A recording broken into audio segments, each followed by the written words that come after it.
Mr. Joe, good morning. Ready, set, go. I always like talking about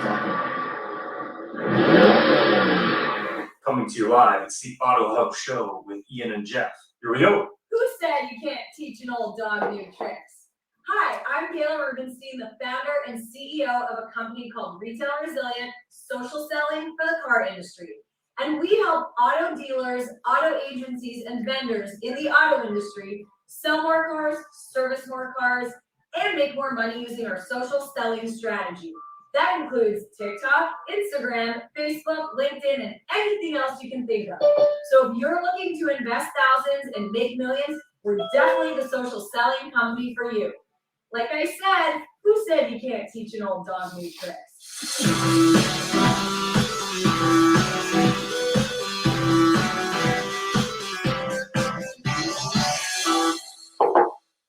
I was at Larry Coleman's seminar. So happy I came, having such a good time. Thank you so much, Larry. One of the best trainers in this area for sure. I don't know about anywhere else, but as far as I know, he's the best. So, told you, take advantage. Thank you for having me. I'm at Larry Feldman's seminar, and what I found is that what he's really good at doing with his knowledge and with his training, he's not filling a bucket, he's lighting a fire.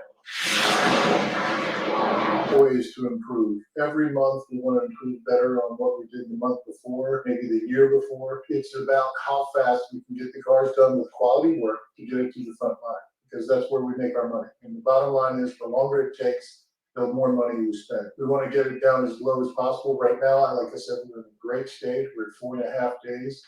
In recon, we want to know how quickly we can get the cars out of the recon process and to the front line. The average days in recon and then the time to the line are the most important thing to do. I'm Mike Burrell, I'm Service Director at JM Lexus.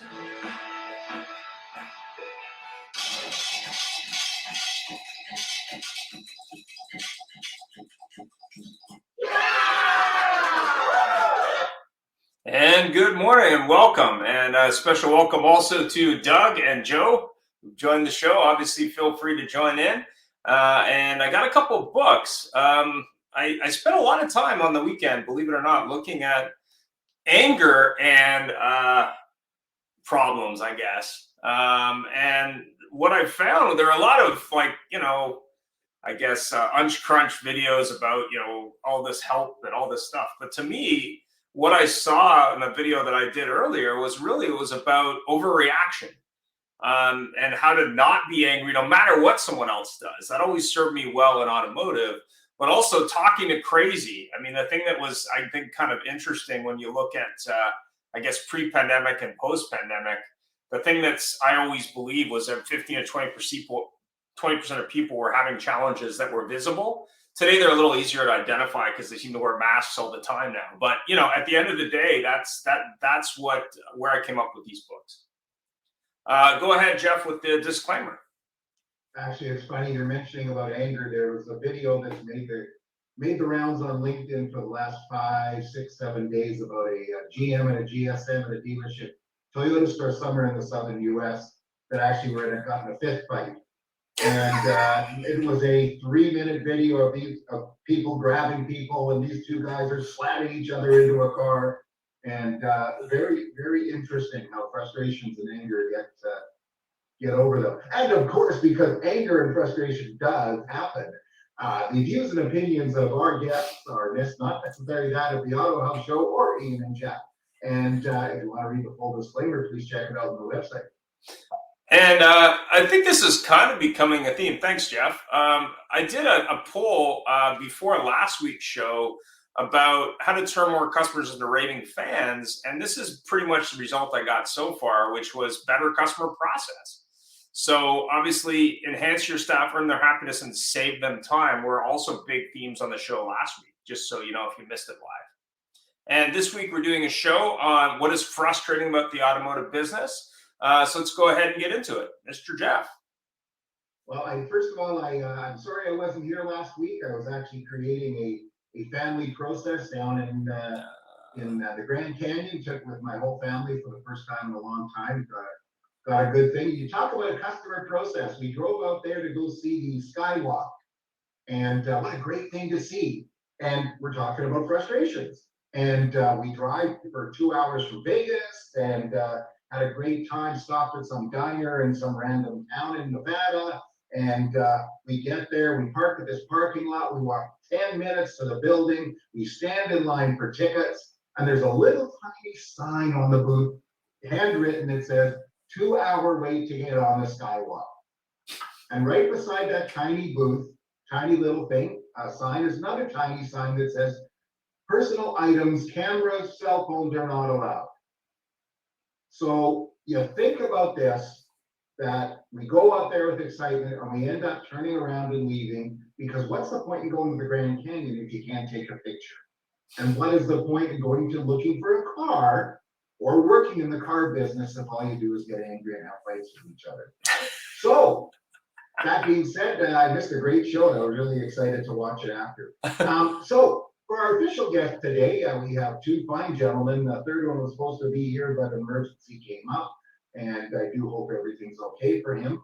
But first of all, the first official guest, and we love having Joe and Doug on always, but is Peter Smith, because he's the only person that's looking at me on my screen at the moment. So introduce yourself, and of course, as we always do, answer the first question. We're going to ask your personal frustration later, of course, but what do you think is the greater issue right now in the car industry?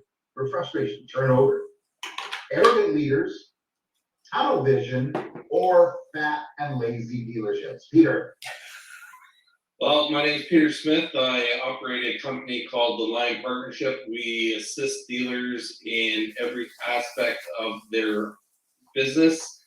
From you name a silo, we have a person for that opportunity. When I look at the frustration of the automobile industry, I wrote a post about this last week called the unconscious incompetence. It's that people don't know that they don't know. They haven't taken that effort to learn what is happening in this industry, what is happening in businesses around them, and modify their businesses to bring it up to standards. We don't do that in the car business. We look at the car business as a plug and play. Here, we need a person, plug him in there, he's gonna do the job. If he doesn't do the job, we'll get another person. And it's this reciprocal process that it just doesn't change, and we don't open ourselves up for change. And until we do, we'll never get this business better. Well, thank you. That's a tremendously good point, and I think we're running a risk. Honestly, there's no question in my mind that we're playing with fire here. Second guest is Stephen Granger, the King Rabbit of Recall Rabbit, joining us from the greater Austin area, Austin, Texas. Stephen, thanks for joining us again. You're a good friend. We appreciate it. So, what do you think is the greater issue? And there's issues of turnover, arrogant leaders, tunnel vision, or fat and lazy dealerships. Yeah, good morning. Thanks for having me. My name is Stephen Granger. I'm the founder and CEO of Recall Rabbit. We help dealers identify high ROI recalls, find the owners of those, and get them into the dealership to help generate revenue for the dealership. I've got about 20 years of auto industry. Every time I say that, I'm like, that doesn't seem right. That's a long time. Everything from selling cars, managing inside a dealership group, but most of my time has been outside as a vendor selling technologies to dealerships. I think there's, the biggest frustration, I think, the reason you guys asked me to be here is because I had a post about recently purchasing a car and experienced a lot of the frustrations from the consumer side of things. I would say there's a bunch of things, but on your list, probably a tunnel vision. I think it also ties in with what Peter said. So I think tunnel vision in the respect that we've done it this way for so long, it works. And the guy who's training the guy who's training the guy who trained the guy, it's all the same message over and over and over. And so there's not a lot of change, even though there is an impression that there's been a lot of change since COVID, but as a consumer, there hasn't been any change. Like, yeah. The only thing that has changed is profit has gone up for the dealerships since COVID. That's it. Yeah, well, it's very funny. I've been making a lot of comments recently that we're actually going from the future back to the past, and I'm waiting for the DeLorean. The DeLorean's coming out any day now, so it's we're running back to the 80s very quickly because seems to be very easy because it was easy for 2 years. You didn't need process, you didn't need people, you needed a product.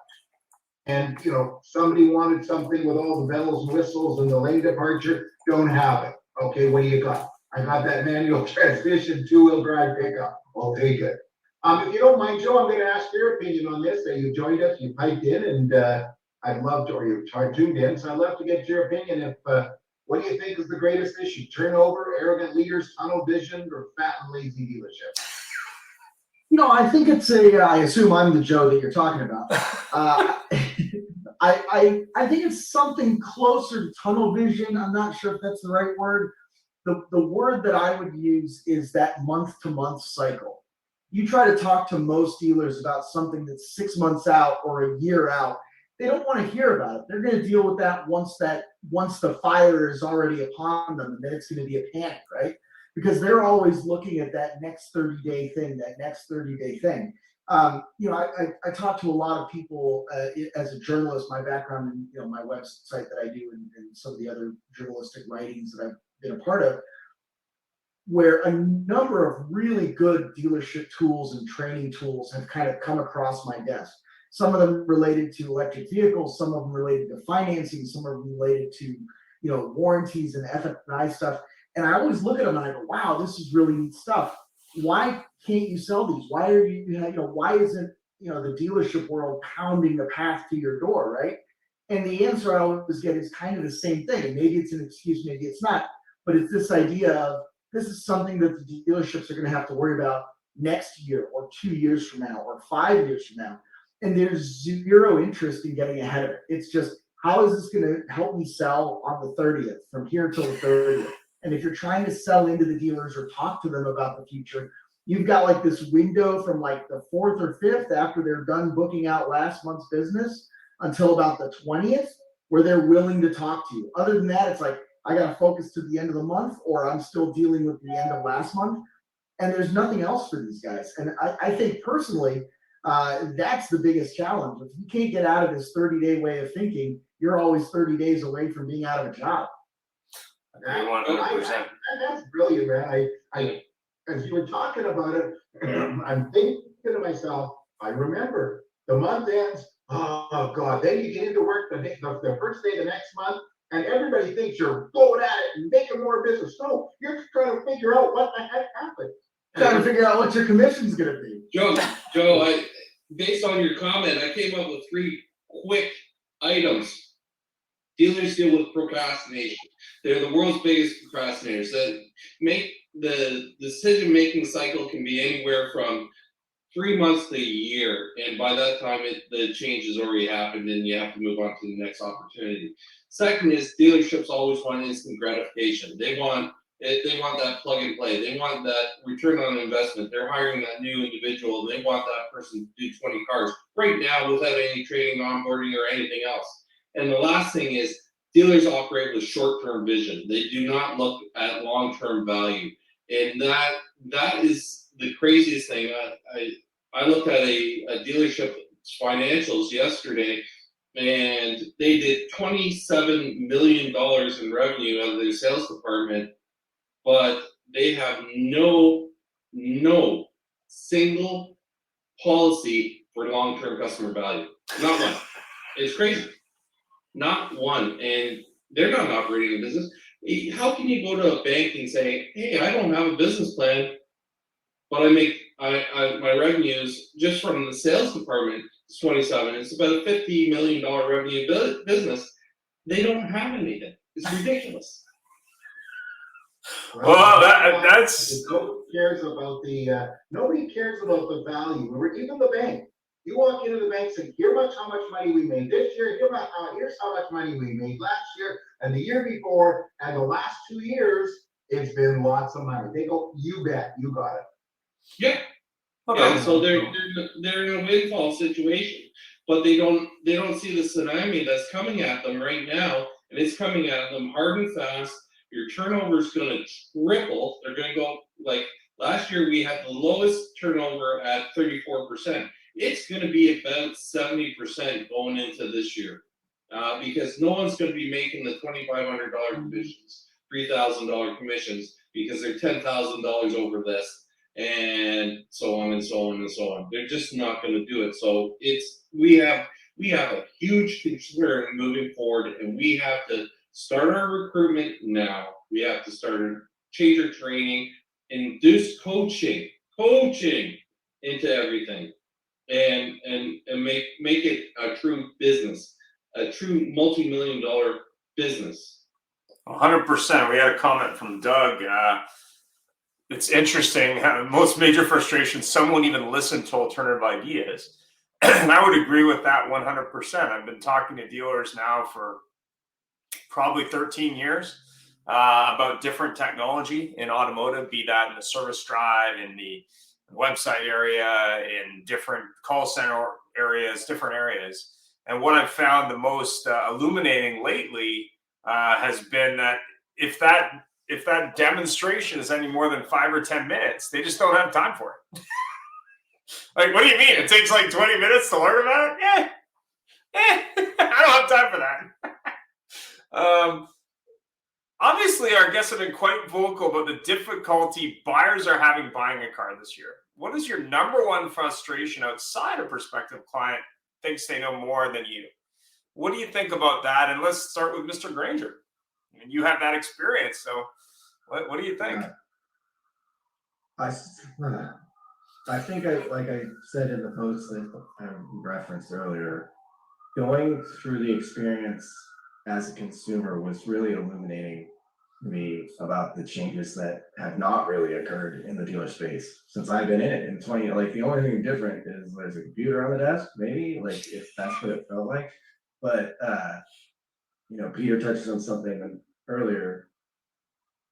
Yeah, it's like you could tell that from I should go back. So I bought a car a month ago.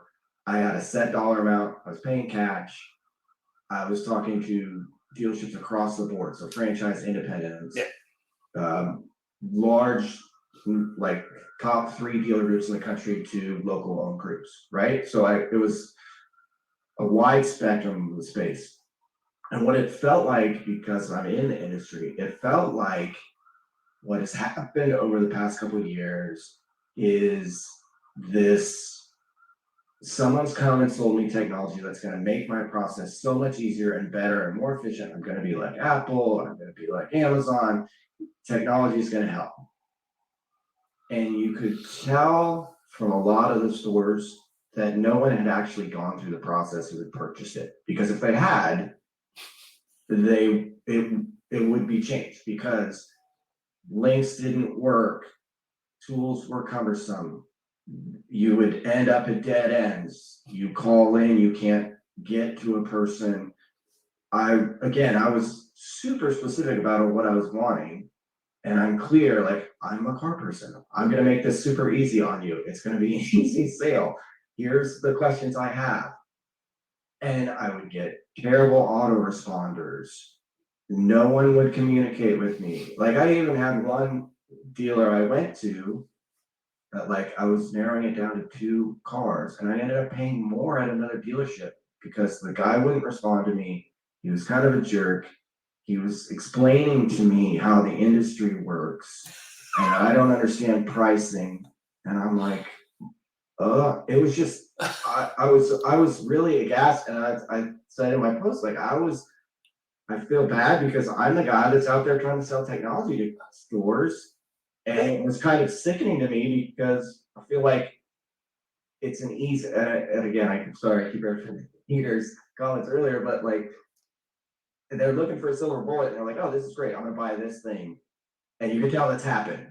and they bought a bunch of technology that doesn't really help the consumer experience and are basically pissing money away and pissing customers off. It was super frustrating. Wow. Well, I'm laughing at that because I went through various similar experiences purchasing a car in the last 6 months, and that's the reason why I re-entered the business after retiring. What I went to do a mystery shop on a dealership, a domestic dealership in Toronto, and it was 10:30 in the morning on a Friday morning, and all the doors were locked. I couldn't get in it. It was incredible. It's like, how asinine is it that you're locking your customers out at 10:30? There's a salesman out on the lot with a customer, and I'm going, how did he get them? Because the customer couldn't get in. The salesman was in the service drive, saw the customer, went out to appraise the car with them. So I walked up to him and I said, "Hi, are you guys open?" He goes, "Oh yeah, we've been open since 8. I said, "So 2.5 hours, your doors have been locked." He goes, "You're kidding me." All 3 showroom doors were locked. So it's not as simple as anything out there. We have to develop this whole process of retail selling. And I came from a variety of different industries and family-owned businesses that I understand retail at probably 8 different levels. And the car business is the worst one of them all. It is absolutely the worst one of them all. We don't have professionalism. I read a post today that said, "Oh, we've changed our processes. We're making our sales managers make all the follow-up calls." And I'm going, hold on. Okay, so your managers have to train your staff, test the deals, order inventory, maintain inventories, make sure that the financing payouts are all paid. This. And now you're going to ask them to do follow-up calls on what essentially could be 50 clients a day. And Peter, I think you're missing the point here. Really? Then that's stupidity. The point is the mindset that the sales managers are basically just salespeople. Yeah. And their job isn't to manage. I once had a guy tell me, he says, your job is to manage, not to do. Your job isn't a sales doer. It's a manager. And if your people can't do follow-up, and like I said to you the other day, the follow lines at the top, if their salespeople can't follow up. And I have to make one comment before we move on. The scary part about your experience at the dealership with the locked doors was not that the doors were locked, is that they didn't know they were locked. Back to the unconscious incompetence. Yeah, totally. That scares me more than the locked doors, because that means 47 people in the front end of that dealership did not know the doors were locked. Yeah, Well, it was like during the pandemic, there was a store near me and they basically locked all the doors but one door. So you had to follow these signs. And I'm just like, just open the doors, guys. The way I look at it is this: any business, home-based business, retail store, small or big, it's really about the customer. And if you don't realize that you have to make it easy for the customer, then you got a big problem. But more importantly, and I think this has come up on the show multiple times now, that road to the sale from 100 years ago, add the computer, of course, which is new. I know it's only been there for a while, but new. It's really about, and we've said this on multiple things, where does the customer want to start? When someone puts their hand up and says, yeah, I'm from the car business, that should be easy. Okay, so you understand pricing, you understand our job, you understand that, we've got to make money, you understand we got a finance office, you understand that, my job is to do step 1 through 5. You just tell me what you need. I'll get you a better deal because you're in the car business, because, we're in the same industry. Let's make it easy for you. But my question there is, let's make it easy for everyone. Where do you want to start? I used to do that over 13 years ago when I managed your internet department. You're you're contacting me as an internet customer because you don't like the traditional process. You want to opt out of the process. That's why you're sending me an email, right? Where do you want to go? Like, what are you trying to get done? Let's make it easy for you. And I think we talked about this on a private show. Yeah. Ian, I made it real easy for the dealer. I said, here's my credit card, charge me MSRP. That's what I want. And it was $1,200 over and 12 days of negotiation. But you know what the problem was, Peter? If you were financing, you probably could have gone it for MSRP. I did finance it.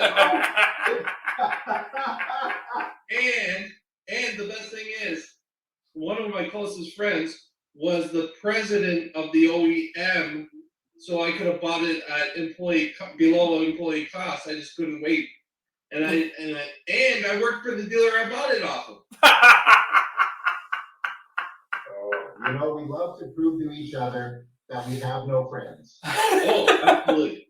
And we had a comment from LinkedIn. And if you own those stores, what would you do to solve the problems you experience? I think that's a good comment. So maybe people could comment on that. I mean, how would you solve these problems? I mean, these problems aren't new. It's not like this is our first show on bad experience and frustration from a dealer perspective and from a customer perspective. How would you solve those problems if you had your name on the, franchise store or used car store? How would you do that? Why don't we start with Peter? Or why don't we start with go to Steven? Why don't we start with Steven on that? I'd say, like I said earlier, like use your stuff. Like go through the process yourself. Like that's all I kept thinking. It's like if I was the dealer and I realized that I called and it took me 10 minutes to get to a human body, I don't care what the auto attendant is saving me. Like this is crazy. Like it was clear that they just, and like I said, use everything and all the tools. Like the communication tools were so bad, and this is one I had recently with service. Like you can tell that they've been sold this idea is going to make communication easier. Like I wanted to pay through the texting thing they'd sent me. I'm like, cool. And this was a Penske store, so it wasn't a small store. I'm like pushing the link and it won't let me pay. You're trying to make it easier. It's like I literally had to call, and then like it took 6 days because it charged the wrong amount. Like it was just this horrible nightmare from technology. I'm like, just if someone had actually walked through the process once they signed up, like, okay, I'm gonna walk through like I'm a consumer, they probably eliminate half the stuff that's wrong, right? But I will also kind of flip the question back on you guys. So I had a startup 7 or 8 years ago that was a training tool for automotive salespeople. And I went through this accelerator program, and there was one of the mentors came, and after I explained it, and I explained, I've worked in a dealership. This is literally how much training I had. And they were like aghast. He said, do you think they just don't care? I'm like, what? He's like, do you think that at the end of the day, they really don't care at the ownership and management level because it doesn't matter if it changes? And I was like, as a human being in the auto space, I cannot think that way. That they just are like, what's it matter if I make people better?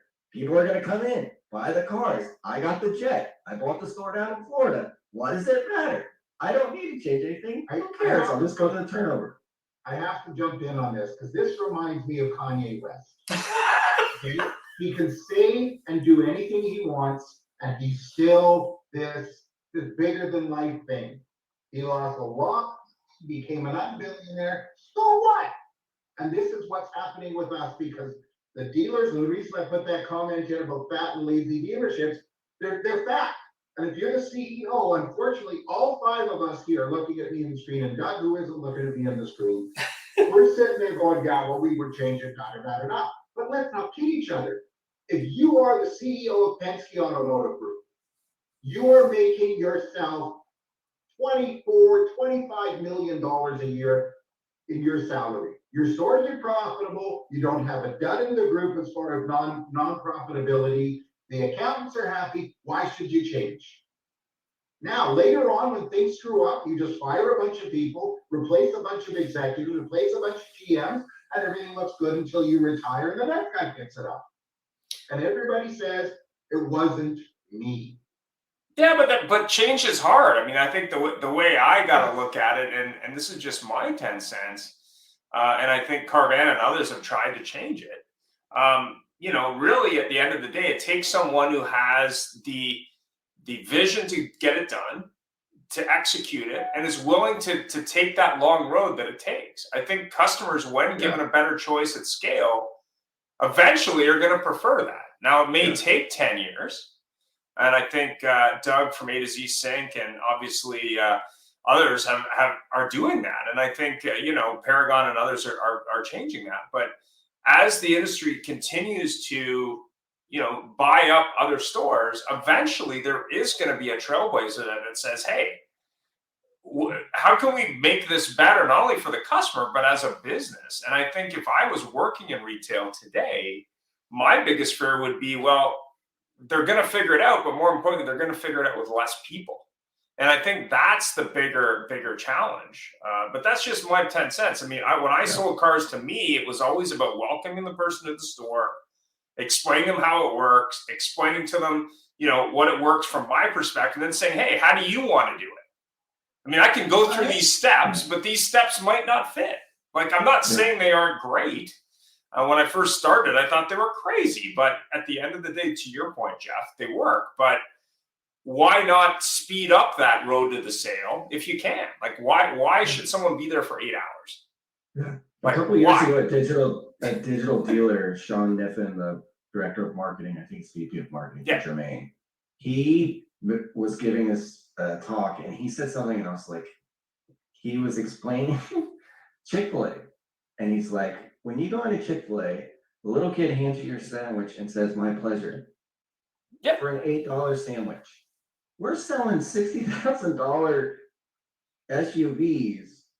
Why do they not have the same feeling when they buy our thing as they do from a, and how do we, I give our deal, I hate painting a broad brush over everybody, but like, there are dealers who are trying and are trying to do it and do it better.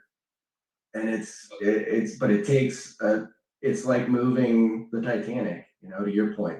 Change is hard and and that's why I said kind of early on in the show that, like, a lot of times I don't blame the sales guy or the guy in the tower or girl, woman, they've been trained by the person who was there before. It's been like the trainer is training the same thing for the past 50 years because it's the best salesperson, move that up to management. I'll teach them this thing, right? And until there's a new voice inside, it's hard to make a change, right? The trouble is to get that new voice is nobody wants to pay for that new voice. Somebody was actually talking to Peter, where he was going to somebody and talking about him, and they were going in to sign on his services and everything, and they said, well, my new sales manager is really good at that, so we're going to have him do this. And the new guy, they know nothing about the new guy, but he is, I commented him, he's the Holy Grail. So let's just take a couple of those comments for a second. First of all, as dealer principals, I'm like you gentlemen, I've been on a number of different podcasts across the automotive space. Everyone has come to the consensus in this area is that 5% of the dealerships out there actually care. The other 95% are just looking at profitability and profitability on a 30-day process. That's it. Going to the Chick-fil-A thing, well, the person at Chick-fil-A has more training and more process knowledge than anybody in a car dealership. And that is why Chick-fil-A is the strongest opportunity in QSR. So it doesn't have to think. Somebody trained them. They've been trained, and one of the things I talk about in training, let's take Tiger Woods, arguably one of the best golfers that ever played the game. How many golf balls do you think he hits a week? when in his heyday. He was hitting tens of thousands of golf balls every single week to perfect his craft. Now, You also what had if- somebody saying, tweak this little thing. Don't Yeah. keep hitting the same 1,000. Hold on. Right. Now, so he's in training. Now he has a coach. Then he has a manager on top of that. And how that coach took him to say, okay, now when you get into this position, this is what opportunities you're going to have and what shots you're going to be able to make. Then the manager is going to say, I want you to play in these tournaments because this is the best opportunity for exposure and money earnings. And he has a complete staff looking down on them, and each one of them is focused on the betterment of whom? The guy at the bottom, Tiger Woods. We look at Tiger Woods as being the guy at the top, but he's not. He is really the money generator for everyone above him. And that's one of the things that we don't look at. The dealer principals don't look at the guy at the bottom as the money revenue generators. They look at them as employees. And whereas the guys at the bottom look at upwards and they're going, we need help. And it just doesn't come down to it. Now, Ian, you put out Jocko Willink. This is probably the best book out there to tell you on that the people at the top should be the people that are there to assist and help to make and hold accountable for the actions of the people at the bottom. But the people at the bottom should be accountable to everything. But you'll get if you read his book, but more importantly, if you really get a handle on what he's really talking about is, listen, they got to be part of that process. So when I sold cars, it was like, listen, like I'm managing the internet department. My customers are saying this, you're saying that. I'm going to go with what the customers are saying. Why? Because it gets the result. And I think part of it is basically just you've got to give that team of salespeople or salesperson or lease manager or whoever that might be, say, listen, okay, we've done this for 100 years and it's made us a lot of money. I'm not going to lie. Made us a lot of money. Yeah. How do we fix that? Well, we fix that by being different, but more importantly, by customizing that process based on that individual's experience that they want to get the result. And what I think they're missing here, and this is the thing I've seen many, many times, is people will probably pay the same or more for a shorter process that's built around them. I mean, do you see Lucid or Tesla or anyone else having a genius process? No.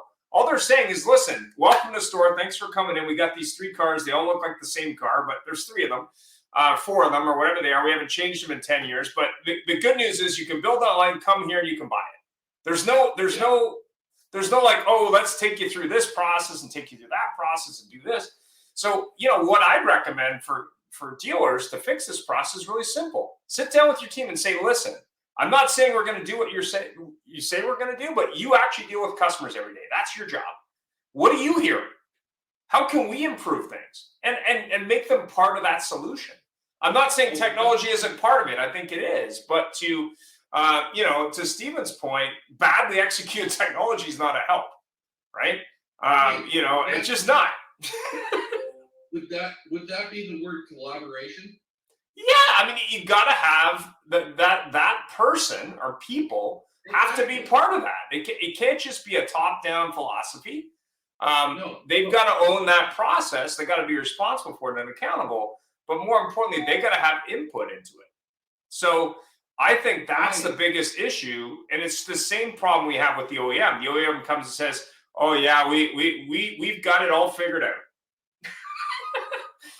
We're suddenly going to give you some incentives and magically that's going to sell those cars that we forced you to buy. No, why don't you start by actually spending some time as an OEM rep in an actual dealership and see what customers are saying maybe. I mean, they have very little vision too. Like they're not really thinking long term. Come on, guys. Come on. OEM guys, they don't, their business business, their job model as an OEM rep is not to spend time in your dealership and discover what's really doing. It's to come in, fill out a bunch of checklists and leave and go to the next dealer.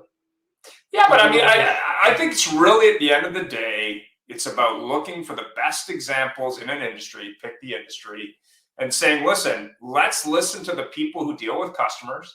Let's build an accountable process where leadership is part of it, sure. But you've got to have skin in the game. That individual or a group of individuals who talk to customers, service, sales, parts even, they have mindset. They have some thoughts. Why not move the industry forward? I mean, I'm not trying to promote a group here in Canada. They're pretty large. But basically their card is happy to help. That's what's on their card. It's like happy to help sales manager, happy to help whatever. I'm not saying all of them are happy to help, but at least they're trying it. Right? I mean, I think at the end of the day, you've got to believe that it's the people business, and you've got to make that process different. Even this group failed, and when they get so big, they can't keep their hands on it. They have a store that's hit the news. It's a Ford store. They had somebody that had a Mustang Mach-E on order.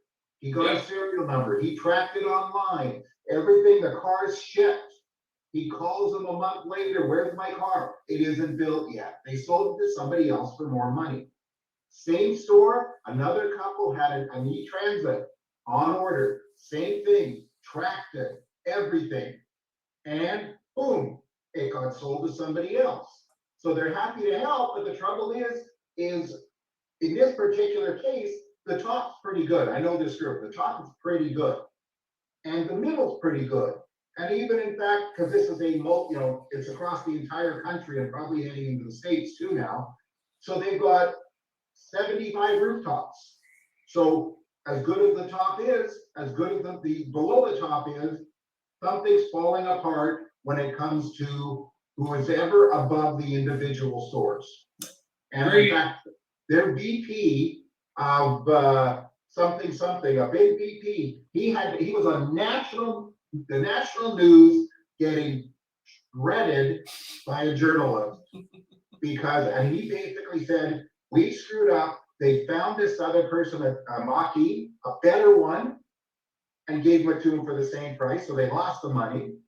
And the e-Transit's a little bit of a problem because they stopped making them. So again, it's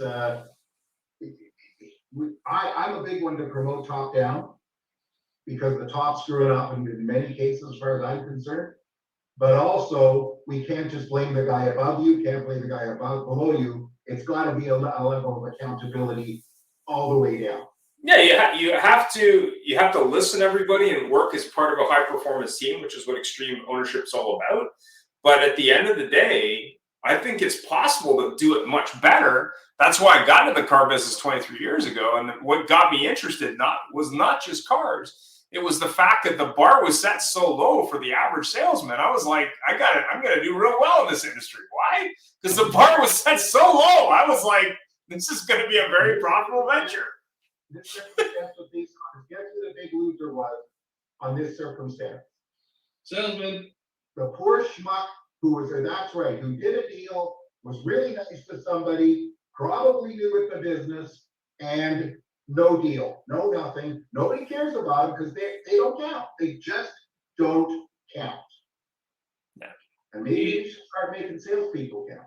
Ian and Jeff, the whole thing here, it is top-down accountability. And I look at it as, regardless of which way you look at anything in the business, the person above is responsible for the person below. And that is the be-all to end all of it. They are typically the person above hired the person below. And at that point, they had the faith, they had the trust, they had the belief that that person can do the job. So why didn't they do the job? There's only two reasons why. They made a mistake in the person by the person either being not untruthful on their abilities or the capabilities, but more than likely they failed at doing the job of bringing them on correctly and training them, coaching them, and showing them the pathway to success. That works from ownership to GM, GM to GSM, GSM down to sales manager, and so on and so on and so on. And fixed ops directors. Yeah, it works all the way down because in basically you have to hold your teams accountable for your actions. It's your actions that the team are following, and you have to turn around and show them the way. It like every Saturday meeting I was ever in, I never talked about where we stood on the dealership as in results or profitability or anything like that. I came into the Saturday morning with a single solitary means of training a new aspect of the business that they hadn't learned yet. And it was giving them the opportunity to put another quiver in their, or another arrow in their quiver, and having that weapon to allow them the feasibility of conversion. And that's what it was all about. It was about collaboration, talking to the staff, saying, hey, what are you coming up with your major roadblocks and obstacles to conversion? Is it inventory? Is it color? Is it this? Is it that? Is it our advertising? Let's get this team firing on all cylinders and get the opportunities out there. That's where we benefit the most. We don't, and that goes back to the unconscious incompetence. I knew because I listened to my team. I focused on what they needed. Hey, our software is not doing it. Our social media is not doing it. Or this isn't doing it. We're not advertising in these focus points. Where do we need to get gains to make it happen? And it's like I look at mistakes are just life's learning experiences. So if you don't do anything, you make a mistake, you learn from it, you get better. That's what mistakes are. No's are just new opportunities. Let's move through all these motivational speeches and all these motivational memes and everything else.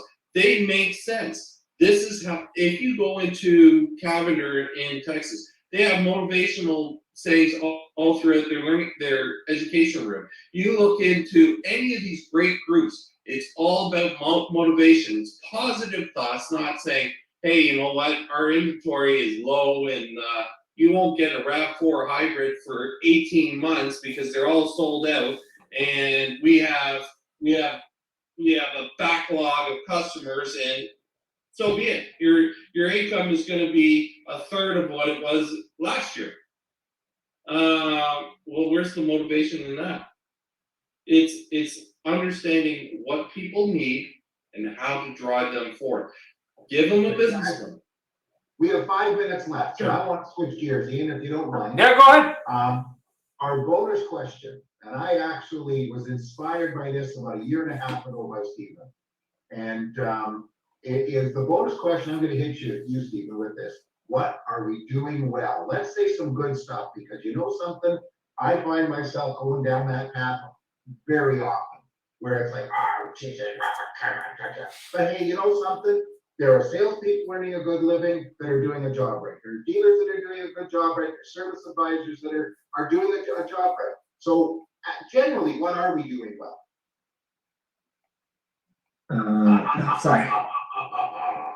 No, I think we talked about I think what you're referring to a year ago. Like, I still think that dealerships do good, and that if you think about, like we talked about, I think at that time, you think about all the charity they help, all the little league teams they sponsor, like there are good people in the space trying to do good things, but I think they get down that path, and I think,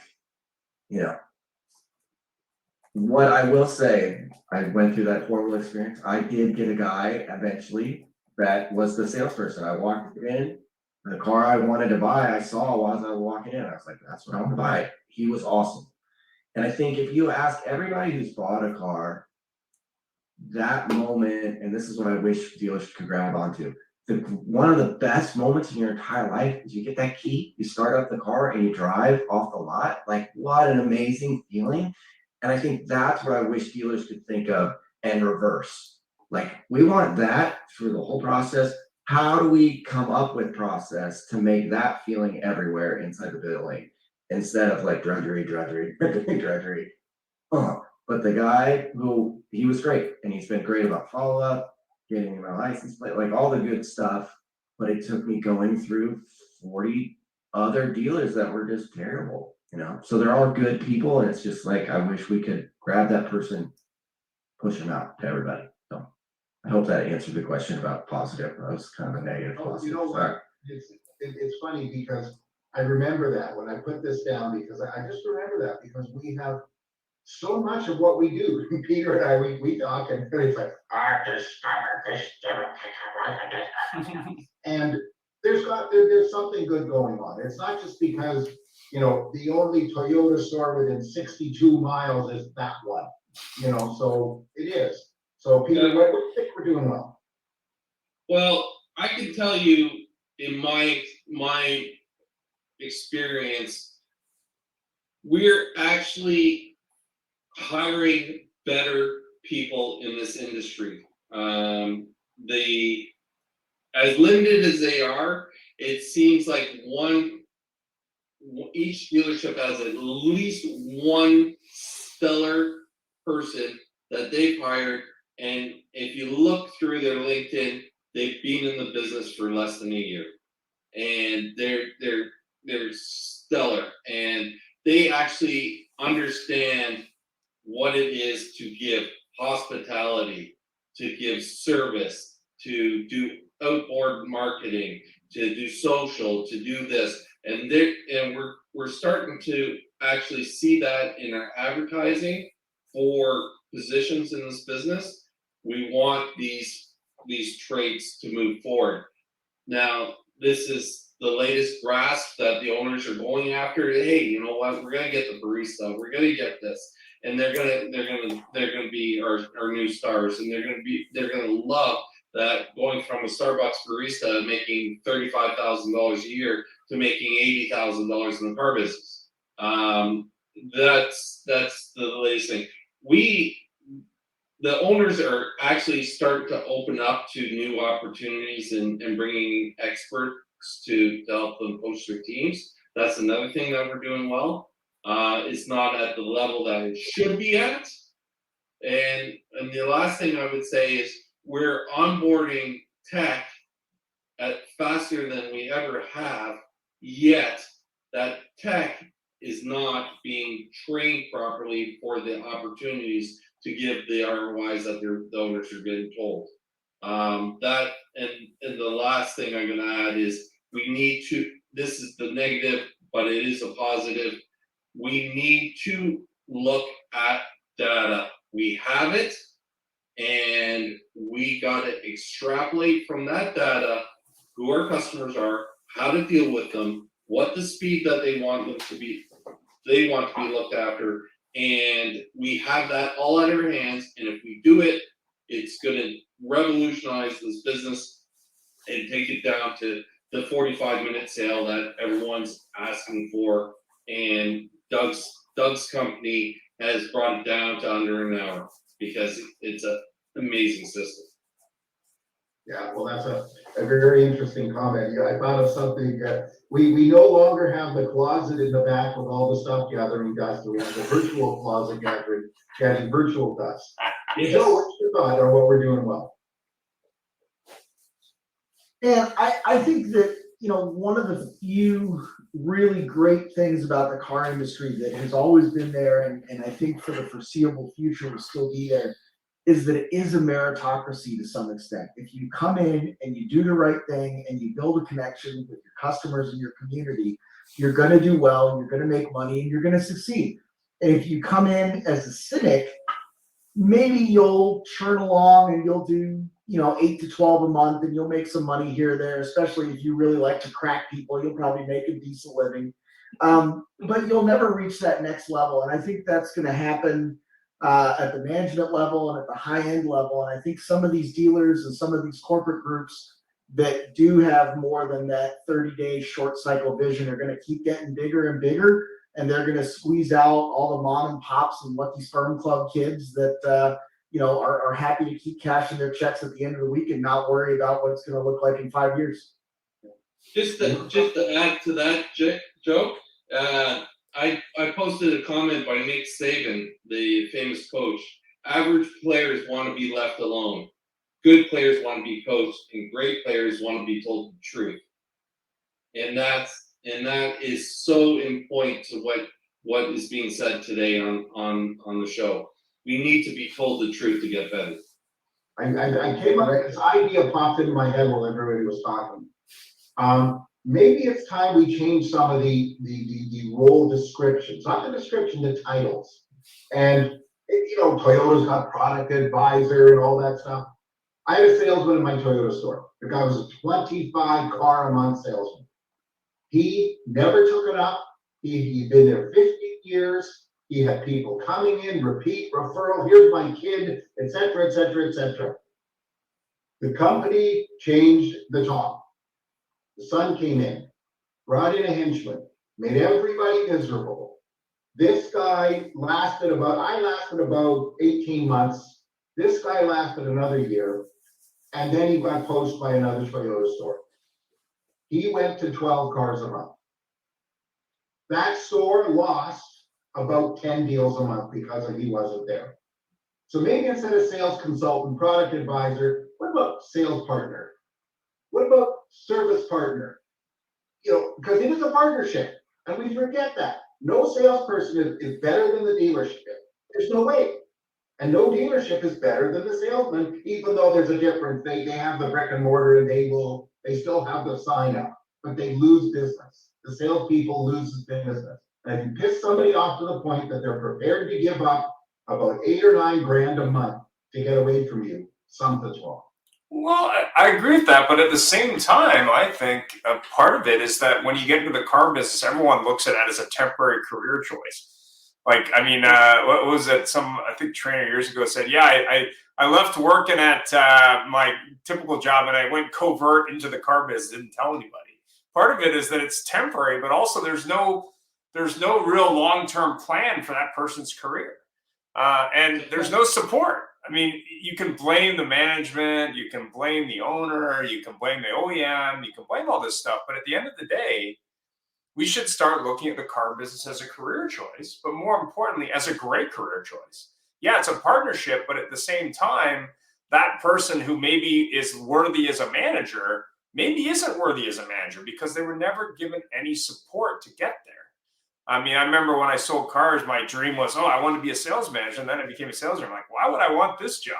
Should have went back to selling cars. It was a lot easier. But yeah, I mean, at the end of the day, I mean, yeah, you've got to support the people. But I also think change is going to accelerate. And I think dealers that survive and thrive are going to be the ones that stop looking at 30 days. They stop looking at 6 months. They stop turning down every piece of technology that comes their way. They start looking at it going, okay, what's going to revolutionize my dealership, but more importantly, change my customer experience for the better and help me stand out. That's really what it comes down to. And we've seen a lot of what I'd consider collapses of big retail and other segments. And part of that is just like, how many different places do I need to buy a blender? Like, how many different places do I need? Like, do I need 10? Is like 5 enough? And I think that's kind of the big theme is there will be fewer dealers. Those will be dealers that are going to be better at what they do. And the smaller dealers probably won't exist because they haven't adapted to what the customers want. Because at the end of the day, to me, it's always about the customer, period. It's also a question of money. When we take a look, the big groups are taking over. Toronto, you see it, they're building 50, $100 million buildings.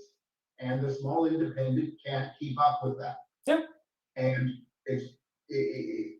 we have to look at this, but do the big groups do a better job? Sometimes. Sometimes. Even mentioned Penske, when Penske stores, hey, it's Roger Penske. Was his experience any better? Well, yeah, but again, I mean, we had a recent collapse. I think it's Bed Bath & Beyond recently. It's collapsing. I mean, that's a good example, because you used to have like 10 different Bed Bath stores. They all kind of collapsed and there was one left, and now they're collapsing. And the reason isn't what they sell. The reason is, do they deserve to exist? Is there enough customer joy at that experience level? Not that I spent a lot of time in Bed Bath & Beyond, but realistically, is there enough justification for that store to exist? And we're seeing that in retail in general. You see that in Nordstrom's, you see that in other retail. You know, years ago, there were 10, 15 players. What's left? 3, 5? Not many. And the reason is they've forgotten about the customer. What does the customer actually want, and how can we deliver that consistently? That, to me, is what it's all about. Look at Nordstrom's in Canada. Nobody can argue about Nordstrom's customer service and customer experience. It's right off the top. You walk in, some guy's playing a piano, you can go to the wine bar, et cetera, but they're shutting down in Canada because somebody did something wrong. Well, they didn't read the room. Well, they didn't look at the math, right? That's what happened, in my opinion. They didn't look at the math. They didn't read the room. They didn't recognize the consumer wants. And if we don't recognize the consumer wants, we'll never be successful. And it doesn't matter if you're opening up a fry truck or you're running a multi-billion-dollar business. It doesn't matter. It's the consumer's wants, needs, and can we facilitate them at a profitable amount to allow us to conduct business. Second, going back to Ian, we have to, as we said, we have to make this a first choice, not a last resort for our people that are coming into the business. It is a phenomenal business, and there's opportunities everywhere.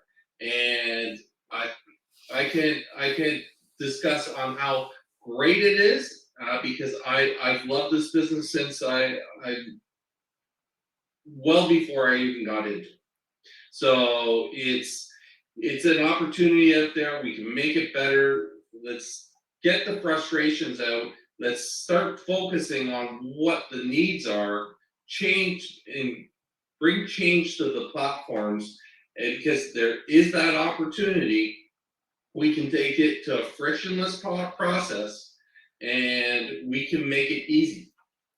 Elon did it. Hey, put $250 down and there you're on an order system.